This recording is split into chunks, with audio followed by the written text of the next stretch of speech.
સમજો આપણે જઈએ છે કઈ વર્કશોપ. જય શ્રી કૃષ્ણ ગાઈઝ. બહુ દિવસ પછી વ્લોગ કરું છું એન્ડ તમે પણ વિચારતા હશો કે કેમ આ બહુ દિવસ પછી આમ વ્લોગ આવે છે.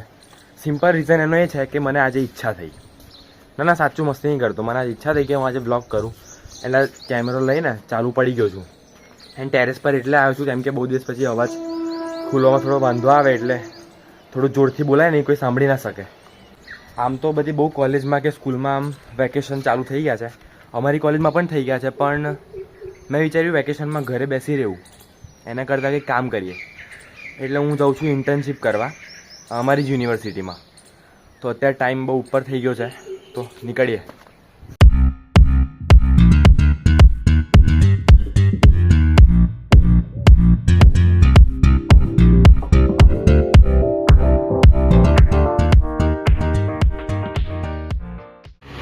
આ શું ચાલી રહ્યું છે ગાઈસ?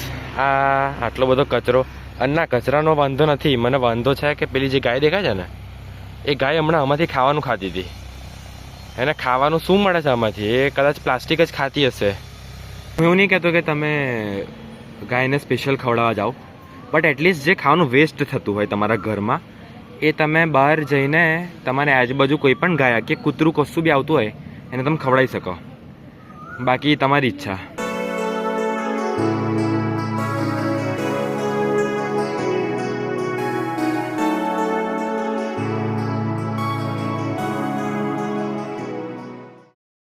તો જો હું આ જગ્યાએ ઇન્ટર્નશિપ કરું છું, આ યુનિવર્સિટી છે મારી.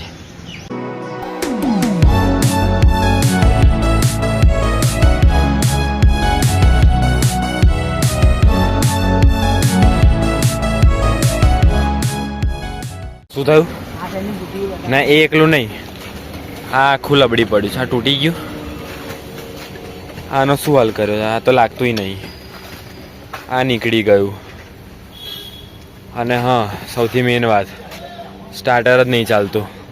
તો અત્યારે 3:30 થયા છે અને હું હમણાં જ ઘરે આવ્યો છું ઇન્ટર્નશિપ પતાવીને મારી. એન્ડ તમે વિચારો એટલો બધો તાપ હતો, બહુ જ તાપ લાગ્યો મને. કોઈક માણસ બહાર આટલા તાપથી આવે અને ઘરે આવીને કોઈક તમને એવું કહે કે મારી થમ્સઅપ તું પી જજે, તો કેટલી મજા આવે. હા, એવું થયું આજે. આ ખુશી મને શું કહે કે મારી થમ્સઅપ વધી જાય, પી જજે. મસ્ત બેઠો બેઠો પીસ હવે હું.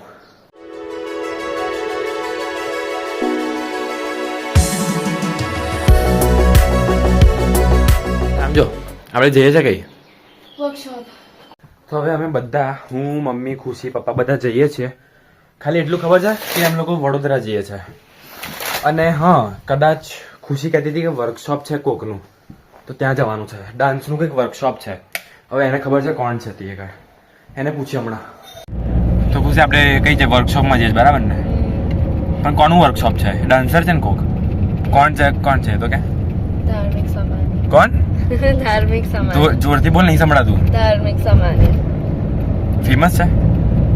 મતલબ બહુ લોકો નહીં ખબર. હા, કેમ કે મને નહીં ખબર એટલે જ કહું છું કે કોણ છે.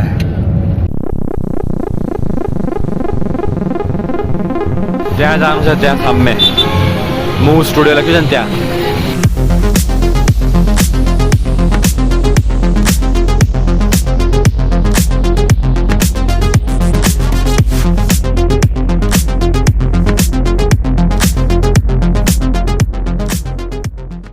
એક સ્કેમ થઈ ગયો છે ગાઈઝ.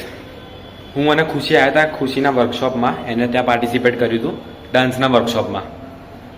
એન્ડ હું ત્યાં બેઠો બેઠો મસ્ત બધાનો ડાન્સ જોતો હતો અને મને એકદમથી એક જણ કહેવા આવ્યું કે તમે કોઈના પેરેન્ટ્સ છો? મેં કીધું હા. તો એમણે કીધું કે તમે બહાર વેઇટ કરશો, તમને 5 મિનિટ બોલાવીશું જ્યારે તમે વિડીયો શૂટ કરી શકશો. મેં કીધું સારું, હવે તો બહાર આવું. પછી મને એમ કે અંદર જવા દેશે ને? અડધો કલાક થઈ ગયો, બહાર ફરું છું અહીંયા આગળ. આજે હું તમને બતાવું. બસ આવી જગ્યામાં અહીંથી તઈ અને તઈથી અહીં, બસ આ મસ્ત આટા મારું છું.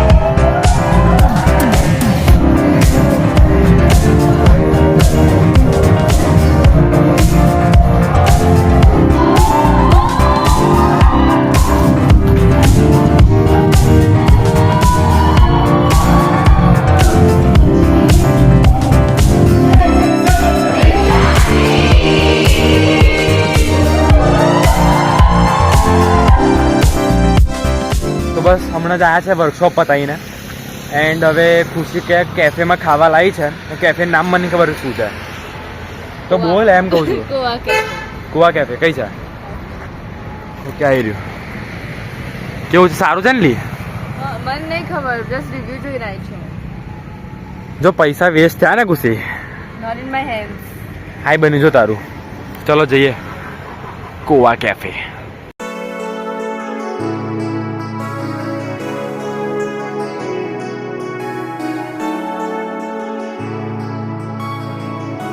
નાઉ let's go back to home તો બસ હવે 1 વાગવા આવ્યો છે એન્ડ હવે હમણાં જ ઘરે પહોંચ્યા છે અમે લોકો બસ હવે સૂઈ જઈશું આઈ હોપ તમને આ બ્લોગ ગમ્યો હોય ઇફ ગમ્યો હોય તો stay tune four next blog